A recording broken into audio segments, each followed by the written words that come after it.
நட்புணரி உறவுகளே, மின்னல் தாக்கும் தொடக்கம், குயில் இசையின் கவிதைகள், இரவு எவ்வளவு நீண்டாலும் விடியல் வந்துதான் தீரும். அந்த விடியலுக்காக காத்திருப்பவர்கள் பலர், ஆனால் அந்த விடியலாகவே மாறுபவர்கள் நட்புணரி உறவுகள். 1175 நாட்கள் நாம் எண்ணிக்கையை கடந்து விட்டோம். இது ஒரு தொடர்ச்சி மட்டுமல்ல, இது ஒரு தொடர்ந்த மாற்றம், தொடர்ந்த விழிப்பு, தொடர்ந்த சாதனை. நட்புணரி இது ஒரு காலை நிகழ்ச்சி மட்டுமல்ல, இது நாளைய தலைமுறையை வடிவமைக்கும் ஆய்வுக்கூடம். ஆம், இது தமிழ் உயிரை உச்சத்துக்கு கொண்டு செல்லும் இயக்கம். இன்றைய தலைப்பு சா நெடில் நீ குரில். தமிழின் இதய துடிப்பு, தமிழின் இசையல் அலை. இது ஒரு எழுத்தின் நீளம் மாறினால் வாழ்க்கையின் திசை மாறும். நெடில் நெடுந்தூர பயணம், குரில் குறிக்கோளை அடையும் வேகம். இன்றைய சிறப்பு பேச்சாளர் திருமதி கோமதி அம்மாள் அவர்கள் சிலர் கற்பிக்கிறார்கள், சிலர் கற்றுக் கொடுக்கிறார்கள், ஆனால் சிலர் வாழ்க்கையாகவே ஒரு பாடமாக மாறுகிறார்கள். அப்படிப்பட்ட வாழும் பாடம் கோமதி அம்மா அவர்கள். BSc BEd mathematics, MA English, 33 ஆண்டுகள் அர்ப்பணிப்புடன் பணியாற்றிய ஆசிரியை.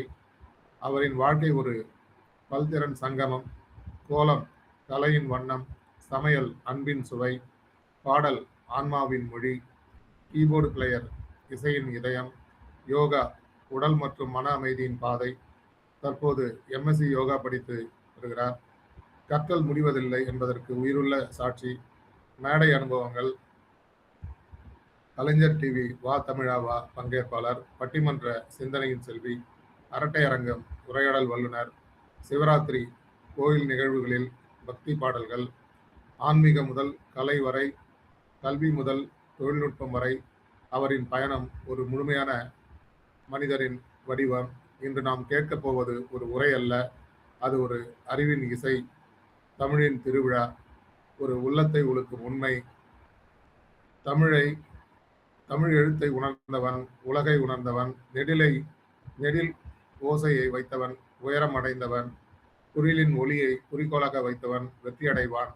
இதனை முன்னிட்டு மிகுந்த பெருமையுடனும் மிகுந்த உற்சாகத்துடனும் இன்றைய சிறப்பு பேச்சாளர் திரு கோமதி அம்மா அவர்களை நட்புணரி மழைக்கு அன்போடு வரவேற்கிறோம். வாருங்கள் அம்மா, உங்கள் குரல் நம்மை விழிக்க செய்யட்டும், அறிவு நம்மை உயர்த்தட்டும், அனுபவம் நம்மை மாற்றட்டும். நன்றி.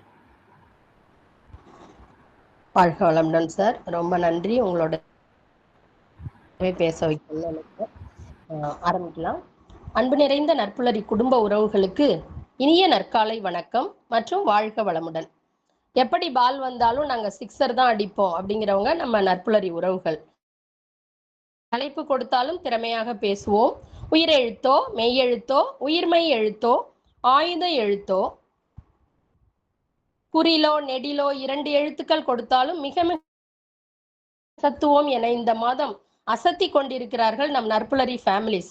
Hats off all of you and the successful person Mr. Kumaresan sir who make all of you such a successful competitors. தலைப்பு சாதுரியமே நிரந்தர தீர்வு.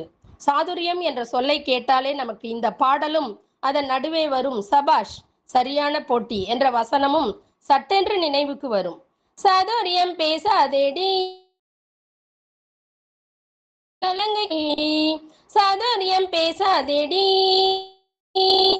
என் சலங்கைக்கு பதில் சொல்லடி, நடுவிலே வந்து நில்லடி, நடையிலே சொல்லடி, நானே ஜகத்தை மயக்கிடுவேனே, கல கல கல கலவென்று ஜோராய் கையில் வலை பேசும் பாராய். இந்த நடன சாதுரியம் நிறைந்த போட்டி நடனத்தை நம்மால் மறக்க முடியுமா? பரதம் ஆடி மயக்கும் பத்மினி, கதக்கில் ஆடி அனைவரையும் கிறங்க வைக்கும் வைஜெயந்தி மாலா மறக்க முடியாத தனித்துவம் வாய்ந்த பாடல் இது. அதில் முதலில் உள்ள வார்த்தை சாதுரியம். வாழ்க்கையை இப்படித்தான் வாழ வேண்டும் என்ற லாவக சிந்தனையே சாதுரியம் என பேசப்படும். சாதுரியத்தில் எத்தனையோ வகையுண்டு. எண்ணங்களில் சாதுரியம், சொல்லில் சாதுரியம், செயலில் சாதுரியம் என பல வகையாக பிரித்து ஆராயலாமா? சீதையை பிரிந்து வாடிய ராமபிரானிடம் அனுமன் இலங்கை சென்றேன், சீதை அங்கேதான் இருக்கிறார்கள் என்றெல்லாம் விவரிக்காமல் கண்டேன் சீதையை என சாதுரியமான வார்த்தைகளை சொல்லுவார். பகவத்கீதையில் கூட எத்தனையோ படிப்பினைகள் இருந்தாலும் கடமையை செய், பலனை எதிர்பார்க்காதே என்பதே மனதில் நிற்கிறது என ஒரு சாதுரியமான வார்த்தைகள். ஒவ்வொருவருக்கும் இந்த உலகில் முக்கியமான கடமைகள் நிறைய உள்ளன. அதை செய்யும் முன்பு கூட செய்துவிடலாம். செய்ததற்கு பின் அதனுடைய பலன் நமக்கு ஆத்ம திருப்தியை கொடுக்காத போது அடிமனதில் அடி பலமாக விழுந்து மனது சோர்ந்து போகிறது. சமீபகால படத்தில் கூட ஒரு கண் கலங்க வைக்கும் ஒரு காட்சி. மகன் அவனுக்கு என்ன நெருக்கடியோ தன் தாய் நீண்ட நாள் படுக்கையில் இருந்ததால் சுவாசத்தை முடிக்க சொல்லி ஆம்புலன்ஸிடம் சொல்லுகிறான், ஆம்புலன்ஸ் டிரைவரிடம். இது இன்றைய கால சூழலில் நிறைய கண்முன் பார்க்கிறோம். உயிர் ஊசலாடி பல நாட்கள் போக மறுக்கும் பொழுது பிள்ளைகளால் தன் குடும்பத்தை, தன் வேலை சார்ந்த செயலை செய்ய முடியாத போது இந்நிலைதான் உருவாகிறது. தற்சமயம் யாரையும் குறை கூட முடியாது. தந்தை தாயின் கடைசி கட்ட காரியங்களை கூட வீடியோ காலில் பார்க்கும் அளவுக்கு சூழல் வந்து நம்மை இருக்குகிறது. அந்த செயலுக்கு பக்கத்தில் உள்ள மனிதர் கூறுவார், எந்த தகப்பனோ தாயோ பணமில்லை என எந்த குழந்தையையும் கொல்ல துணிவதில்லை. ஆனால் இன்றைய கட்டாய சூழலில் ஒரு சில பிள்ளைகள் ஏன் இப்படி கடமையை மறந்து விட்டார்கள் என்று கூறும் பொழுது கடமையை செய்து பலனை எதிர்பாராத பெற்றோர்களின் தியாகம் நம்மை கண்களை நனைய செய்கிறது. YouTube Brutus. Famous words in William Shakespeare's The Tragedy of Julius Caesar.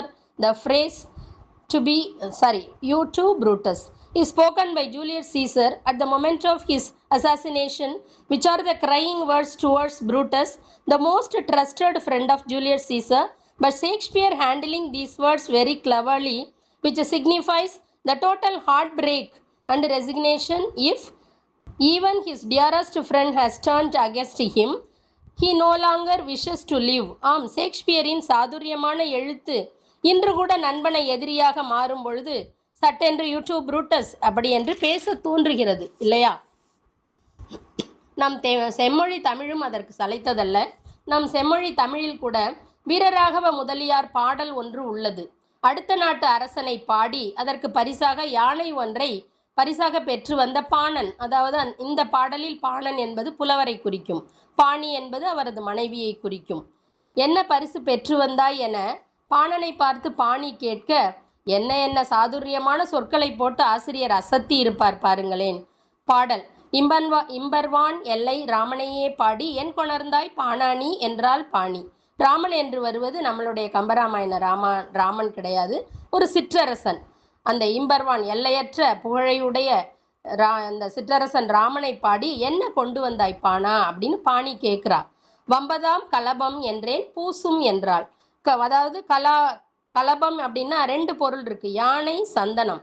வம்பதாம் கலபம் அப்படின்னு பாணர் சொன்னோன்னே சந்தனம்னு அவங்க மனைவி நினைச்சுக்கிட்டு பூசிக்கங்க அப்படின்னு சொல்றா. மாதங்கம் என்றேன் யாம் வாழ்ந்தோம் என்றாள்.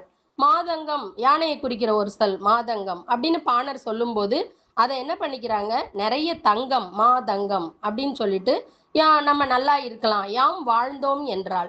பம்புசீர் வேழம் என்றேன் தின்னும் என்றாள். வேழம் அப்படின்னாலும் யானை கரும்பு அப்படிங்கிற ரெண்டு பொருள் வரும். இவங்க வந்து யானைங்கிறத எடுத்துக்காம வேழம்ங்கிறத கரும்பு அப்படின்னு எடுத்துக்கிட்டு தின்னும் என்றாள். பகடென்றேன் உழும் என்றாள். பகடு அப்படின்னாலும் யானை உழவு மாடுங்கிற இரண்டு அர்த்தம் இருக்கு. உடனே அந்த பாணி வந்து அதை வந்து காலமாடுன்னு நினைச்சுக்கிட்டு வயலை போய் உழுங்க அப்படின்னு சொல்றாங்க. கம்பமா என்றேன் நற்களியாம் என்றாள். கம்பமா அப்படின்னாலும் யானை கம்பு மாவுங்கிற இரண்டு பொருள் கொடுக்கும். உடனே இவங்க வந்து யானைங்கிறதுக்காக பாணர் சொல்றாரு, பாணி வந்து கம்பு மாவுன்னு எடுத்துக்கிட்டு நற்களியாம் அப்படிங்கிறாங்க. கைமா என்றேன் சும்மா கலங்கினாலே. கடைசியா பார்த்தாரு, ரெண்டு பொருளே இல்லாத ஒரு பொருள் யானைக்கு எடுப்பப்பா அப்படின்னு சொல்லிட்டு கைமா. கைமான்னா ஒற்றை பொருளுடைய சொல் யானை, அதாவது நீண்ட கையை உடைய யானை கைமா. கைமா என்றேன் சும்மா கலங்கினாலே. இவர் சொல்லிட்டே வராரு, அவங்களும் இன்னொரு பொருளை எடுத்து எடுத்து எடுத்து வேற பேசிட்டே இருக்காங்களே. கரெக்டா யானையை குறிக்கிற கைமான்னு சொன்னோன்னா சும்மா கலங்கினாலேன்னா எதிர்த்து பேசினதுக்குன்னு கிடையாது, தப்பா அவங்க தப்பா சொல்லியிருக்காங்கன்னு நம்ம நினைச்சுக்கிறோம். அந்த இடத்துல நம்ம புலவருடைய சாதுரியம் அழகா வருது பாருங்க. யானைன்னு எடுக்கிறதுக்கு இன்னொரு பொருள், கடைசியில புலவருக்கு தான் நல்ல அறிவாற்றல் நம்ம நினைச்சுக்கிட்டு இருக்கோம். அவங்க மனைவி சும்மாவா வேற வேற பொருள் போட்டு கடைசியா கைமா என்றேன் சும்மா கலங்கினாலேன்னா அடடா எவ்வளவு நம்ம சாதாரண குடும்பம், இவர் ஒரு யானையை பரிசா போய் வாங்கிட்டு வந்திருக்காரு, அதுக்கு யார் தீனி போடுறது அப்படின்னு சொல்லி கலங்குறா. அதாவது மனைவி ஒரு ஒரு வார்த்தையையும் யானை என்று பொருள் எடுத்துக்கொள்ளாமல் தவறாக புரிந்து கொள்கிறாள் என அடுத்து யானையை குறிக்கும் சொற்களை பாணர் சொல்ல சொல்ல அதன் இரண்டாவது பொருளை மிக மிக சரியாக சொல்லும் மனைவி சொல்லும் சொற்கள் எத்துணை சாதுரியமாக புலவரால் கையாளப்பட்டுள்ளதுன்னு பாருங்களேன். இல்ல தமிழ்னா எப்படி விளையாடுது பாருங்க தமிழ். அடுத்ததாக செயலில் சாதுரியம். செயலில் சாதுரியம்னாலே நமக்கு டக்குன்னு ஞாபகம் வர்றதே பிள்ளையார் சுழி போடுவோம்னு நினைக்கும் போது வர்ற பிள்ளையார் அன்னை தந்தையை சுற்றி வந்து மாம்பழத்தை பெற்ற சாதுரியமான செயல்தான் நமக்கு நினைவுக்கு வருகிறது. உலகினை யார் முதலில் சுற்றி வருகிறார்களோ அவர்களுக்கு இந்த மாங்கனி என தன் இரு பிள்ளைகளிடமும் பரமன் கூற, கருமமே கண்ணாக முருகப்பெருமான் மயில் மீது ஏறி உலகை சுற்ற சென்று விடுகிறார். எப்படி? இந்த பாடலில் வருவது போலவா? வண்ணமயிலேறும் என் தங்க வடிவேலோ, கந்தனுனை காண தினம் ஓடி வருவேனோ, செந்தமிழை காக்கும் வேல் சேவர் கொடியானோ, எண்ணி எண்ணி பாடும் என்னை கந்தன் அறிவானோ, தொழிலே பால் காவடி சுமந்து ஓடினேன், மேடு பாலங்கள் கடந்து ஆடினேன், அவனாலயம் நுழைந்து பாடினேன், வடிவேலனை நினைத்து தந்தைக்கு உபதேசம் செய்து சுவாமி மலை ஆள்பவன் நீ, மாம்பழத்தில் கோபம் கொண்டு பழனிமலை ஆண்டவன் நீ, பொங்கு கடல் ஓரமாக செந்தூரிலே வாழ்பவன் நீ, வள்ளி தெய்வ யானையுடன் திருத்தணிகை நாயகன் நீ, வா என்னை காக்கும் வடிவேலையா, நீ இன்றி வேறு துணை யாரையா யாரையா, வா என்னை காக்கும் வடிவேலையா, நீ இன்றி வேறு துணை யாரையா யாரையா. இப்போ தெரியுதாங்க, ஹார்ட் ஒர்க்கை சற்றே தள்ளி வைத்து விட்டு ஸ்மார்ட் ஒர்க், அதாவது தந்தை தாயை சுற்றி வந்தாலே இந்த உலகை சுற்றி வருவதற்கு சமம் என சாதுரிய செயலுக்கு அன்றைக்கே பிள்ளையார் சுழி போட்டவர் நம் வினை தீர்க்கும் விநாயகர். ஷேக்ஸ்பியரின் மிக அருமையான படைப்பான தி மர்ச்சன்ட் ஆஃப் வெனிஸ் எனும் நாடகத்தில் வரும் போர்ஷியா என்னும் பெண்ணின் நீதிமன்ற காட்சி, that is the trial scene. அந்த பெண்ணின் அறிவாற்றல் மற்றும் சட்ட நுணுக்கங்களை பற்றிய அறிவு சாதுரியம் நிறைந்த செயல் நமக்கு அப்படியே ஆச்சரியம் கலந்த அனுபவத்தை கொடுக்கும். இளம் வழக்கறிஞராக வேடமிட்டு வரும் போர்ஷியா என்ற அந்த பெண் ஷைலாக் என்னும் தந்திரமான மனிதரிடம் இரக்கம் காட்ட கோரி பேசும் புகழ்பெற்ற த குவாலிட்டி ஆஃப் மர்சி உரை மனித நேயத்தின் உச்சமாகும். தன் கணவன் பெசானியாவின் நண்பன் ஆண்டனியோ ஒரு சமயம் ஷைலாக்கிடம் பெற்ற பொருளுக்காக தன் இதயத்தை எடுத்துக்கொள்ளலாம் என பத்திரம் எழுதி கொடுத்ததால் உயிர் போகும் நிலைமை வரும் பொழுது போர்ஷியா தனது சாதுரியமான நடவடிக்கையை பேச்சால் வெளிப்படுத்துவார். நீங்கள் ஆண்டனியோவின் இதயத்தை மட்டும்தான் எடுத்துக்கொள்வதாக பத்திரத்தில் குறிப்பிட்டுள்ளீர்கள். எனவே ஒரு துளி கூட ரத்தம் வெளியேறாமல் இதயத்தை மட்டும் எடுங்கள் என அப்படி ஒரு சாதுரியத்தை வெளிப்படுத்தி ஆண்டனியோ உயிரை காப்பாற்றுகிறாள் பாருங்களேன். சாதுரியமே சில மனிதர்களுக்கு சரியான சம்மட்டி அடியாக விழுகிறது இல்லையா? போர்ஷியா என்ற அந்த பெண்ணின் அறிவாற்றலுக்கு ராயல் சல்யூட். நாம் நம் வாழ்வில் நிறைய சப்ஜெக்டை படிக்கிறோம், அதில் புலமை கூட பெறுகிறோம். ஆனால் சாதுரியம் நிறைந்த ஒரு சப்ஜெக்ட் என்றால் மேத்தமேட்டிக் தாங்க. அதில் உள்ள புதிர்கள், தந்திர கணக்குகள், மாய சதுரங்கள், நிரப்புதல், சுடுக்கு என எத்தனையோ சாதுரியங்களை தன்னகத்தே கொண்டதுதான் கணிதம். உதாரணமா ஒரு சின்ன புதிர், காலையிலேயே உங்களுடைய மைண்ட் ஷார்ப். என் கையில் கொஞ்சம் மாம்பழங்கள் உள்ளன, 2 கூறு வைத்தால் மீதம் மாம்பழம் என்னிடம் இல்லை. 3 மாம்பழ கூறு கட்டி வைத்தால் அப்போதும் என் கையில் மீதம் மாம்பழம் இல்லை. 5 மாம்பழங்களை கூறு கட்டி வைத்தாலும் மீதம் இல்லை. 7 கூறு கட்டி வைத்தாலும் மீதம் மாம்பழம் இல்லை எனில் என் கையில் உள்ள மாம்பழங்கள் எத்தனை என்று சொல்ல முடியுமா? இந்த கூறு கூறா கட்டி விற்கிறோம் இல்லையா, அது மாதிரி ஒரு நம்பர்ல நம்ம வச்சோம்னாலும் மாம்பழம் மீதி வரவே இல்லை அப்படின்னா total mangoes in my hand எவ்வளோ இருக்கும் என் கையில் அப்படின்னு நினைக்கிறீங்க? ஐயோ 56மா, எனக்கு ஒன்றும் புரியலையே. Question புரியலீங்களா sir? கொஸ்டின் நல்லா புரிஞ்சுது, விடை தான் புரியல. அதுதான் புதிர். புரியாத உங்க கையில எதுவுமே இல்ல மேம், 2ஐயும் நீங்களே சாப்பிட்டீங்க. 2 வைக்கிறேம்மா, 3 வைக்கிறேன், 5 வைக்கிறேன், அப்படிதான் நான் சொல்றேன். ஒரு வாட்டி அந்த மாதிரி நான் கூறு கட்டி வைக்கும்போது எல்லாமே கரெக்டாக கூறில் இருந்துருது. இப்போ நம்ம 2 வைக்கும்போது பாக்கி 1 அப்படிலாம் இல்லை. அதுக்கு நம்ம ஈஸியாக ஆன்சர் நம்ம மற்றவங்கள்ட்ட சொல்லும் போது அவங்களுக்கு ஆச்சரியமா இருக்கும், இதுக்கு எப்படி ஆன்சர் சொல்றாங்க. ஆனா அதோடைய விடை 210. அது எப்படி நான் அப்படி கரெக்டா சொல்றேன், கூறு கட்டி வச்சு பார்த்தேனா அப்படின்னா அப்படிலாம் கிடையாது. மேக்ஸ்ல நம்ம இப்போல்லாம் 5th ஸ்டாண்டர்ட்லயே வந்துருச்சு. அப்போ நம்ம 8th அந்த மாதிரி படிப்போம். எல்சிஎம் லீஸ்ட் காமன் மல்டிபிள்ங்கிற எல்சிஎம் ஹெச்சிஎஃப் நல்லாவே எல்லாருக்கும் தெரியும்னு நினைக்கிறேன். இந்த எல்லா நம்பரையும் போட்டு அதுக்கு எல்சிஎம் கண்டுபிடிச்சோம்னா அதுதான் அதோட ஆன்சர். இந்த மாதிரி உங்கள்கிட்ட எவ்வளோ பேர் எவ்வளோ சொன்னாலும் அதோட எல்சிஎம் கண்டுபிடிச்சிட்டிங்கன்னா அதோடைய ஆன்சர் நமக்கு கிடைக்கும். இப்போ உங்க எல்லாருக்கும் புரிஞ்சிருக்கும். மேக்ஸ் எல்லா சப்ஜெக்டும் தரையில் நடக்கிற மாதிரி இருந்தால் மேக்ஸ் கம்பியில் நடக்கிறது மாதிரியான ஒரு சப்ஜெக்ட். மற்றொரு நிகழ்ச்சி கூட எனக்கு மேக்ஸ்னோட ஞாபகம் வருது. ஒரு பள்ளியில் 10ஆம் வகுப்பு முடிக்க போகும் மாணவனுக்கு திடீரென ஒரு சந்தேகம் வருகிறது. இந்த பள்ளியில் 6ஆம் வகுப்பு முதல் 10ஆம் வகுப்பு வரை படித்து முடித்து விட்டோம்.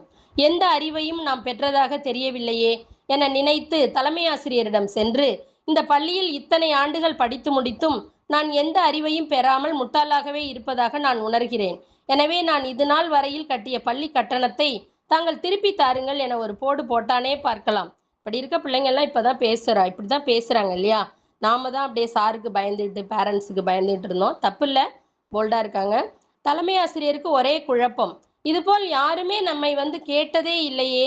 ஏதாவது சாதுரியமான ஒரு செயலை நிகழ்த்தி இவன் அறிவாளிதான் என அவனுக்கு புரிய வைத்து அவன் வாயை அடைக்க வேண்டும். இல்லாவிட்டால் இவனை தொடர்ந்து நிறைய பேர் நம்மிடம் கட்டிய பணத்தை கேட்பார்கள் என முடிவு செய்து அந்த பையனிடம், நாளை பள்ளி வா, உனக்கு ஒரு தீர்வு கிடைக்கும் என சொல்லி அனுப்பிவிட்டார். அனைத்து ஆசிரியர்களையும் தன் அறைக்கு அழைத்து, என்ன செய்வீர்களோ தெரியாது, ஒரு எளிய கேள்வி, ஒரு கடினமான கேள்வி என அனைத்து பாடங்களிலும் கேள்வி கேட்டு அவன் அறிவாற்றலோடு பதில் சொல்கிறான் என்று அவனையே சொல்ல வைத்து சாதுரியமாக செயல்படுங்கள் என கூறி அனுப்பிவிட்டார். மறுநாள் 5 பாட ஆசிரியர்கள் 2 கேள்விகள் என வரிசையாக கேட்டுக்கொண்டே வருகிறார்கள். கடைசியாக கணித ஆசிரியர் கேட்க போகிறார். அந்த பையனுக்கு எல்லா கேள்விகளுக்கும் பதில் தெரிகிறது. அவன் ஒரு பிரில்லியன்ட் தான், இருந்தாலும் ஒரு பிரில்லியன்ட் ஸ்டூடெண்ட் தான் இப்போ இது மாதிரி கொஞ்சம் பண்ணுவாங்க வேலையெல்லாம், இன்னும் கொஞ்சம் பிரில்லியண்டா இருக்கும் அப்படின்னு நினைச்சிட்டு பணம் கேட்குறான். பதில் அவனுக்கு எல்லாத்துக்குமே தெரியுது, அவன் பிரில்லியன்ட் தான். ஆனால் பதில சொல்லிட்டோன்னா நம்ம உனக்கு பதில் தெரியுது, நீ பிரில்லியன்ட் தான் சொல்லிட்டு பணத்தை கொடுக்க மாட்டாங்களேன்னு சொல்லிட்டு பணத்தை வாங்கறதுக்காக எனக்கு ஆன்சர் தெரியலன்னு ஒரு சப்ஜெக்ட்டுக்கும் சொல்லிட்டு வந்துட்டான். லாஸ்ட்டாக மேக்ஸில் சாதாரணமாக அவர் ஒரு முடிவோட, ஒரு சாதுரியமான முடிவோட தான் வந்திருக்காரு அந்த மேத்ஸ் வாத்தியார். மாணவனின் எதிர்மறை எண்ணத்திற்கு ஒரு எண்டு கார்டு போடும் அசைக்க முடியாத நேர்மறை எண்ணத்தோட முதல்ல ஒரு கொஸ்டின் கேட்குறாங்க. வடிவியல் சம்மந்தப்பட்டது தான். வட்டத்திற்கும் கோலத்திற்கும் என்ன வேறுபாடு அப்படின்னு கேட்குறாங்க. அவனுக்கு நல்லாவே தெரியுது. எனக்கு தெரிலங்க சார் அப்படின்னு சொல்லிட்டான். சொன்னோன்னே அந்த மேத்ஸ் சாருக்கு ரொம்ப வருத்தமாக போயிடுச்சு. எல்லா சப்ஜெக்டும் சொன்னால் நமக்கும் பாரு இந்த மாதிரி ஆன்சர் ஒரு ஈஸியான கொஸ்டின் தான் கேட்டோம் அப்படின்னு சொல்லிட்டு, சரிப்பா எல்லா ஆசிரியர்களும் கேள்வி மேல் கேட்டு விட்டோம், உனக்கு தேவையான அறிவாற்றல் இல்லைன்னு இப்போ நாங்கள் தலைமை ஆசிரியரும் ஒத்துக்கிறாங்க, சாருங்களும் ஒத்துக்கிறோம், நீயும் ஒத்துக்கிற. எனவே இப்போ நான் மட்டும் எங்களுக்கு தெரியணும், 6ஆம் வகுப்பு முதல் 10ஆம் வகுப்பு வரை நீ எவ்வளவு கட்டி இருக்கிற பணம் அப்படின்னு நீ போய் உங்கள் அப்பா அம்மாட்ட போய் கேட்டுட்டு வா, தலைமை ஆசிரியர் கொடுத்துருவாருன்னு கூறின மறுநொடி மாணவனோட முகத்தில் 100 வாட்ஸ் பல்பு போட்ட மாதிரி செம பளிச்சு. எதற்கு சார் நான் பெற்றோரிடம் கேட்க வேண்டும், நானே சொல்கிறேன் என கடை என கட்டிய ஃபீஸ் ஸ்ட்ரக்சர் அனைத்தையும் பேனா பேப்பர் இல்லாமல் கடன் 6th எவ்வளோ கட்டினேன், 7th எவ்வளோ கட்டினேன், 8th எவ்வளோ கட்டினேன், இந்த கிராண்ட் டோட்டல் எல்லாத்தையும் அப்படியே பேனா பேப்பர் இல்லாம ஆட் பண்ணி ஒரு நொடியில கூறிடுறான். ஒரு பைசா கூட உனக்கு தரமாட்டான், போய் ஓடி போயிடு அப்படின்னு சொல்லியிருப்பாரு வாத்தியார். சொல்லியிருப்பாரு. ஏன்னா அவரு அப்படி சொல்லிதான் ஆகணும், அந்த கட்டாயத்துல இருக்காங்க ரொம்ப. அதனால அந்த கணித ஆசிரியரோட அனைவரும் கையை தட்டி, என்னோட மாணவனுக்கு ஒண்ணுமே புரியல. என்னடா நம்ம ஃபீஸ் ஸ்ட்ரக்சர்லாம் அழகா ஆட் பண்ணி தானே சொன்னோம், இவங்க ஏன் கை தட்டுறாங்க, கஷ்டப்பட்டுக்கிட்டுல பணத்தை கொடுக்கணும் அப்படிங்கும்போது கணித ஆசிரியர் சற்று கம்பீரமா கெத்தா மாசா பையன்கிட்ட கூறுறாரு, இதுதான் உன்கிட்ட நான் கேட்ட கடினமான கேள்வி, என்ன ஒரு ஐக்கியூ உனக்கு, calculation mind, super power memory, so you are and பக்கா இன்டெலிஜென்ட் பாய் என கூறி அவனை அனுப்பிவிடுகிறார். பின் என்ன, தலைமை ஆசிரியர் முதல் அனைவரின் பாராட்டும் அந்த கணித ஆசிரியரின் சாதுரியமான யோசனை சொல் செயலுக்கு தானே. இது மாதிரி தாங்க நம்ம சாதுரியமா எல்லா இடத்துலையுமே நம்ம இருக்கணும் அப்படிங்கிறது நம்ம இப்போ நிறைய பார்த்துக்கிட்டே இருக்கோம். அதனால என்ன பண்ணுவோம், கொஞ்சம் ஒரு முடிவுக்கு கூட நம்ம வரலாம். நான் இன்னைக்கு கொஞ்சம் சீக்கிரம் முடிக்கணும்னு தான் நினைக்கிறேன். நாங்கள் 2 பேர் படிக்கிறோம் இல்லைங்களா, அதனால கொஞ்சம் முடிச்சிடலான்னு சொல்லிட்டு ஓகே. இப்போ நமக்கே புரிஞ்சிருச்சுங்க சாதுரியம்னா என்ன, வார்த்தையில சாதுரியம், செயல்ல சாதுரியம், எண்ணங்களில் சாதுரியம், இந்த மாதிரி நிறைய சாதுரியமா இருந்து நம்ம வாழ்ந்தோம்னா நம்ம வாழ்க்கையை வந்து ஒரு சந்தோஷங்கிற நிரந்தர அமைதியும் சந்தோஷங்கிற ஒரு நிரந்தர தீர்வுக்கு நம்ம வந்துடலாம். இல்லைன்னு வச்சுங்களேன், எல்லாத்துக்கும் ஸ்ட்ரெஸ் ஆயிட்டு நம்ம எப்போதும் சம்திங் ஸ்பெஷலாக தான் இருக்கணும். கமலஹாசனை கூட நம்ம பார்த்துருக்கோம். எல்லாரும் நடிச்சிட்டு இருப்பாங்க. அவர் என்னன்னா அப்படியே மேக்கப்பை போட்டு ஒரு கதாபாத்திரத்தை நம்ம முன்னாடி கொண்டாந்து நிறுத்திடுவார். அவை சண்முகில யார் சத்தியம் பண்ணாலும் அது ஒரு மேல் வந்து ஃபீமேல் கேரக்டருங்கிறத சத்தியமா யாராலையும் கண்டுபிடிக்க முடியாது. அடுத்தது தசாவதாரம். அப்போ அவர் அடிக்கடி அதான் சொல்லுவார், ஒரு 10 பேர் அதுல நான் பெஸ்டா முடிவெற்றவனா இருக்கணும்னு சொல்லுவாரு. அதே மாதிரி சாதுரியம் நிறைந்த ஒரு வித்தியாசமான முயற்சி தான் எல்லாராலையும் பாராட்டப்படும். அது எந்த துறையாக இருக்கட்டும், அந்த துறையில நம்ம 10ஓட 11 போயிடக்கூடாது. சம்திங் ஸ்பெஷல், சம்திங் நம்பர் 1, அந்த 1க்கு இருக்கிற பெருமை. நம்மளும் நம்பர் 1 இருக்கணும். பர்சனல் லைஃபாக இருக்கட்டும், ப்ரொஃபஷனல் லைஃபாக இருக்கட்டும், எதுலையா இருந்தாலும் நம்ம எப்போ யாராலையும் பாராட்டப்படுவோம்னா something special is always appreciated by everyone, இல்லையா? சாதுரியமான மனிதனோட காலடியில தான் இந்த உலகம். யார் சாதுரியமா வெறுசா நம்ம படிப்பு இருக்கலாம், நமக்கு நிறைய சொத்து பத்து இருக்கலாம், நல்ல அறிவாற்றல் இருக்கலாம், எல்லாமே சாதுரியமா செயல்பட்டால் மட்டுமே நம்மளுடைய வாழ்க்கையில நம்ம நிறைய வெற்றிகளை பார்க்கலாம், அமைதியை பார்க்கலாம், சந்தோஷத்தை பார்க்கலாம். இந்த மாதிரி நிறைய விஷயங்களுக்கு சாதுரியம் தான் நிரந்தர தீர்வு. இது புரியாம என்ன பண்ணுவாங்க, அப்படியே என்ன பண்ணுவாங்க, கஷ்டப்பட்டுட்டே இருப்பாங்க. ஒரு விஷயத்த செய்யறதுக்கு ரொம்ப வந்து அப்படியே உழைச்சிக்கிட்டே இருந்தாலும் பிழைக்க தெரியணும்ல, இல்லைங்களா? ஒரு செயலை ரொம்ப விழுந்து விழுந்து விழுந்து நம்ம செய்யறத விட எவ்வளோ ஈஸியாக செஞ்சு நம்ம அதை சீக்கிரமும் செய்யணும், டேலண்டாகவும் செய்யணும். இந்த ஸ்மார்ட் ஒர்க் அதுதான் சாதுரியம்னு நான் நினைக்கிறேன். சாதுரியமே சரியானது, நமக்கு வந்து நிரந்தர தீர்வு அப்படின்னு சொல்கிறோம். அந்த சாதுரியமான மனிதன், நிறைய பேர் நம்ம சாதுரியமான மனிதனாக இருந்தோம்னா நம்ம காலடியில தான் இந்த உலகமே.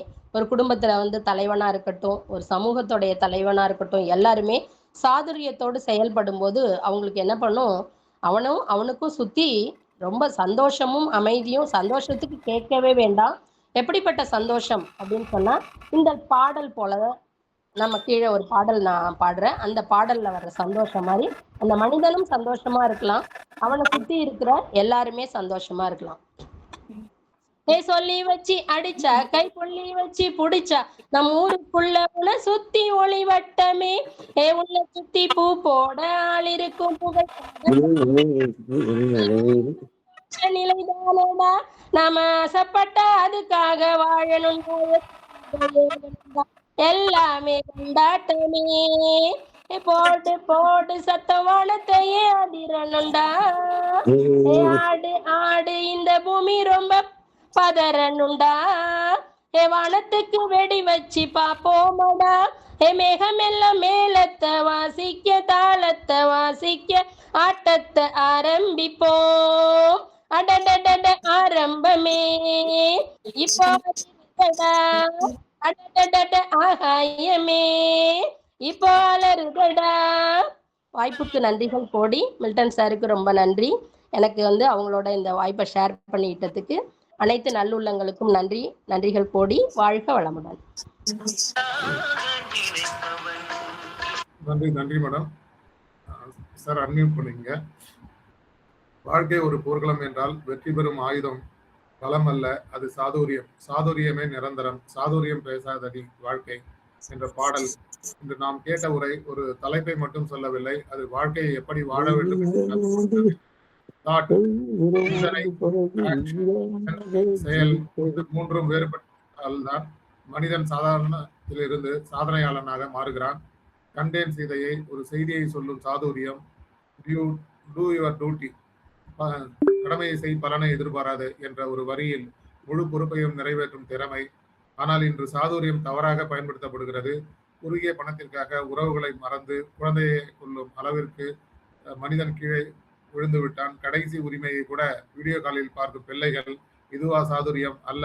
சிறந்த மனிதர்கள் வில்லியம் ஷேக்ஸ்பியருடைய ஜூலியஸ் சீசர், புரூட்டஸ் வரிகள், நம்பிக்கை உடைக்கும் சக்தி, போர்ஷியா, குவாலிட்டி ஆஃப் மெர்சி, ரத்தம் சிந்தாமல் இதத்தை வெல்லும் வார்த்தைகள், இதுவே உண்மையான சாதுரியம்.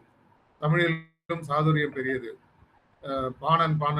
பாணியுடைய அந்த பாடல் வரிகள், திருவிளையாடல், முருகன் பிள்ளையார் உடைய போட்டி, உலகத்தை சுற்றுவது அல்ல அம்மா அப்பாவை சுற்றிதான் உலகம். ஸ்மார்ட் ஒர்க், ஒரு சிறிய கணித புதிர், எண்களை வகுத்தல் போன்ற பல எடுத்துக்காட்டுகளோடு ஒரு மாணவன் 6ஆம் வகுப்பு முதல் 10ஆம் வகுப்பு படித்த பள்ளியில் அவன் கேட்ட கட்டணத்தை திரும்ப செலுத்துமாறு அறிவை பயன்படுத்தி அவன் எவ்வாறு நிரூபித்த அந்த செயல் கமலஹாசனுடைய தசாவதாரம். பல வேடங்களில் ஒரு மனிதன் அனைவராலும் பாராட்டப்படும் போது திறமை கூட்டல், சிந்தனை கூட்டல், வெளிப்பாடு சாதுரியமாக மாறுகிறது. சாதுரியம் இருந்தால் சிக்கல் வாய்ப்பாக மாறும். சாதுரியம் இருந்தால் சொல் சக்தியாக மாறும். சாதுரியம் இருந்தால் வாழ்க்கை வெற்றியாக மாறும். குடும்பத்தில் தலைவன் தலைவி சாதுரியமாக சிந்தித்தால் அந்த வீடு சந்தோஷமாகும். சிந்தனை சரி, சொல் சரி, செயல் சரி, அப்படியானால் வாழ்க்கை முழுவதும் வெற்றி நிச்சயம். முடிவாக ஒரு வரி, சாதுரியம் உள்ளவன் சாம்ராஜ்யத்தை கட்டுவான், சாதுரியம் இல்லாதவன் சந்தேகத்தில் தள்ளாடுவான். இன்றைய அருமையான உரையை தந்த கோமதி அம்மா அவர்களுக்கு மிக்க நன்றி. ஃபீட்பேக் போறோம். ரமேஷ் சார், உங்களுடைய ஃபீட்பேக்கை தரலாம். நன்றி அருணகிரி சார், சூப்பர். ஆக்சுவலி இந்த ஒரு பாடல்ல ஆரம்பிச்சாங்க, வஞ்சிக்கோட்டை வாலிபன் திரைப்படத்து பாடல் ஒண்ணு.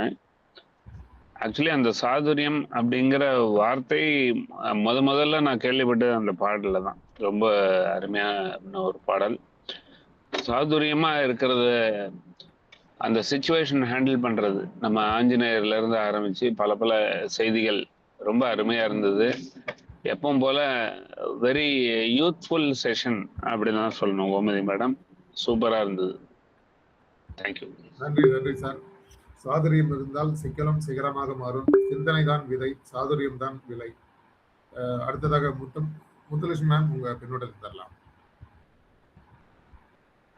Thank you sir. அனைவருக்கும் நட்புணர்ச்சி காலை வணக்கம். Gomathi ma'am, excellent presentation. உங்களோட ஸ்டைல் அப்படியே சாதுரியம் பேசாதேடி அப்படின்னு சொல்லி கலெக்டரா ஒரு பாட்டோட ஆரம்பிச்சு கண்டேன் சீதையைன்னு எப்படி சாதுரியமா பேசி சீதையை காப்பாத்துனாங்க. யூடியூப் ரூட்டஸ், அப்புறம் அந்த பாணன் பாணி பாடல் சங்க காலத்துல செமையா இருந்தது மேம். ரொம்ப அது எவ்வளவு சாதுரியமா அந்த பாணியுடைய கேள்விக்கு பாணன் பதில் சொன்னது, அந்த இது ரொம்ப நல்லா இருந்தது. அப்புறம் முருகனுடைய பாடல் வண்ணமயில் ஏரி, அதுவும் ரொம்ப நல்லா இருந்தது. மர்ச்சன்ட் ஆஃப் வெனிஸ்ல போஷாவோட கேரக்டரை எவ்வளவு சாதுரியமா பேசி அவர்களுடைய ஹஸ்பண்ட் பசானியாவோட ஃப்ரெண்ட் ஆண்டனியாவை எப்படி அவங்க காப்பாத்தினாங்கன்னு சொன்னது. அப்புறம் அந்த ஒரு ஒரு சிறுவன் டீச்சர் போய் ஃபீஸ் கட்ட மாட்டேன்னு சொல்லி ஸ்கூல்ல சொன்னப்போ அந்த ஸ்டூடெண்டோட புத்தி சாதுரியம் பிளஸ் ஸ்டூடெண்ட்க்கு டீச்சர் சொன்ன பதில், அந்த புத்தி சாதுரியம், இது ரெண்டுமே இவ்வளவு நல்லா இருந்துச்சுன்னு சொல்லிட்டு அந்த இதுல சொன்னது. இந்த மாதிரி நீங்க இன்னைக்கு பல எக்ஸாம்பிள்ஸ், அதாவது சங்க காலத்துல இருந்து ஷேக்ஸ்பியர் வரைக்கும் போயிட்டு இப்ப நடைமுறையில நடக்கிறது, இப்ப இருக்கிற பசங்க எப்படி பேசுறாங்க, எல்லாத்தையும் ரொம்ப அருமையா உங்களுடைய தலைப்புல சாதுரியமா எப்படி பேசினா எப்படி பொழைச்சிக்கலாம் அப்படின்னு சொல்லிட்டு இன்னைக்கு ரொம்ப அழகா எடுத்து சொன்னீங்க. Thank you ma'am, excellent session. நன்றி நன்றி. சாதுரியம் பேசும் இடத்தில் சண்டை பேசாது, சரியான சொல் ரத்தம் சிந்தாமல் வெற்றி தரும், கஷ்டம் வந்தால் கலங்காது, சாதுரியமாக மாற்று அப்படின்ற மாதிரி ரொம்ப சிறப்பான பின்னோட்டம். அடுத்து வீரா சார், உங்களுடைய பின்னோட்டத்தை தரலாம். அன்பு நிலைமைய சோதரர்கள் சோதரிகள், உங்கள் அனைவருக்கும் இனிய நட்புலரி வணக்கமும் நல்வாழ்த்துக்களும். இன்றைய பொழிவாளர் அவர்களை பற்றி ஒன்றுமே சொல்ல முடியாது. ஏன்னா எல்சிஎம் கூட போட முடியாமல், லீஸ்ட் காமன் மல்டிபிள் கூட போட முடியாமல் தான் நான் இருக்கேன். அவங்கள பற்றி சொல்கிறதுனா, அன்று ஒரு நாள் தொடங்கினாங்கள்ல மலையில் எப்படி நம்ம அனுபவிக்கணும்னு பாடல், அதனால் அவங்களுக்கு பாடல் மலை அப்படின்னு ஒரு பட்டத்தை நம்ம கொடுத்துடணுங்கிறது தான் என்னோட அன்பான இதாக இருக்குது. அந்த பையனா நான் இருக்கணும்னு இருந்தான்னு நினச்சான்னா, கடைசியில் அந்த கேள்விக்கும் இது வரைக்கும் பணமே நாங்கள் கட்டலையே அப்படின்னு முட்டாள்தனமாக ஒரு பதிலை சொல்லி காசை மொத்தமாக வாங்கியிருப்பேன். அது இப்போ தான் எனக்கு தெரியுது, அது மாதிரி போயிடுச்சு. ஆனால் அம்மா அவர்களை பற்றி சொல்லணுன்னா, நீங்கள் எத்தனை பிறவியில் மாற்றங்களை காண்பீர்கள் அம்மா. கலபமா, மாதங்கமா, வேளமா, பகடா, கம்பமா, கைம்மா என்று யானையை போன்று பிளிரி சென்று விட்டீர்கள். இன்று உங்களை அன்போடு அழைக்கிறோம், அன்றாடம் வாருங்கள், உங்கள் அமுத ஊற்றை பருகத்தாருங்கள், வாலிய நீடு வாலி. நன்றி, வணக்கம். நன்றி நன்றி சார். சிந்தனை உயர்ந்தால் சாதுரியம் இயல்பாக வரும். ஸோ நெஞ்சில் துணிவு, நாவில் சாதுரியம், அதுவே முழு மனிதன். மேடம் பாடல் வரிகளாகவே இன்னைக்கு தலைப்பு பெருமை சேர்த்திருக்காங்க. தாமோதரன் சார், உங்களுடைய பின்னோட்டத்தை தரலாம். நட்புணர்வுக்கு இனிய காலை வணக்கம். இன்று சாதுரியம் பேசாதடி என்று சொல்லும் ஒரு பாடலை நினைவுக்கு கொண்டு வந்து சாதுரியமாக பதிலை சொல்லி சாதுரியமாக இந்த நிகழ்ச்சியை நடத்தி சென்ற கோமதி அம்மா அவர்களுக்கு வாழ்த்துக்கள், பாராட்டுக்கள் அனைத்தும் அவர்களுக்கே.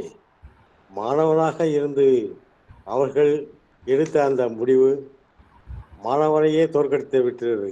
ஆசிரியர் தான் அதுவும் தலைமை ஆசிரியரிடம் சென்று இந்த கேள்வியை கேட்டிருக்கலாமா அந்த மாணவன்? அவனுக்கே தெரியவில்லை. சாதுரியமாக இந்த செஷனை முடித்ததற்கு என்னுடைய மனமார்ந்த பாராட்டுக்களை தெரிவித்துக் கொள்கிறேன். நன்றி கோமதி மேடம் சார், மேடம் அம்மா, நன்றி. நன்றி தாமோதர் சார். இந்த வாய்ப்பு கூட சாதுரியத்தால தான் உருவாச்சுன்னு சொல்லலாம். சரியான நேரத்தில் சரியான முடிவு, அதுவே இன்று சிறப்பான ஒரு நிகழ்வு, சாதுரியத்திற்கு உதாரணம் அப்படின்னு சொல்லலாம். நாகோலி மேம், உங்களுடைய பின்னூட்டத்தை தரலாம்.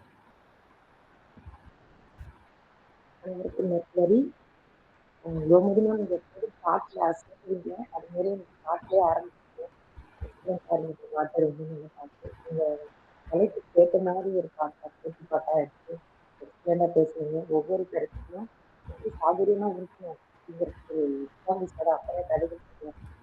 இந்த மாணவன் சொன்ன கருத்துக்களையும் எப்படி மாட்டிக்கிட்டாங்கிறதும் நல்லா தெரிஞ்சுது. ஆழ்வாளர்கள் வாழ்த்துக்கள் அருமையா இருக்கு. உங்களோட ஸ்பீச் ரொம்ப அருமை. வாழ்வாளமுடன் வாழ்த்துக்கள் மேம். தேங்க்யூ. நன்றி மேம். சிவகணி மேம், உங்களுடைய பின்னூட்டத்தை தரலாம். நாவலி மேடம், உங்களுடைய ஸ்லாட் எப்ப கொடுக்க போறீங்க? இன்னும் பெண்டிங்லயே இருக்கு.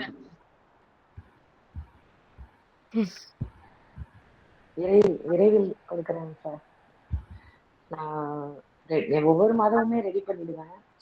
சந்தர்ப்ப சூழ்நிலை இந்த மாசம் கண்டிப்பா அந்த 5 மணி பேட்ச்லயாவது வரமானா அப்படிங்கிறத பாக்குறேன். கண்டிப்பா.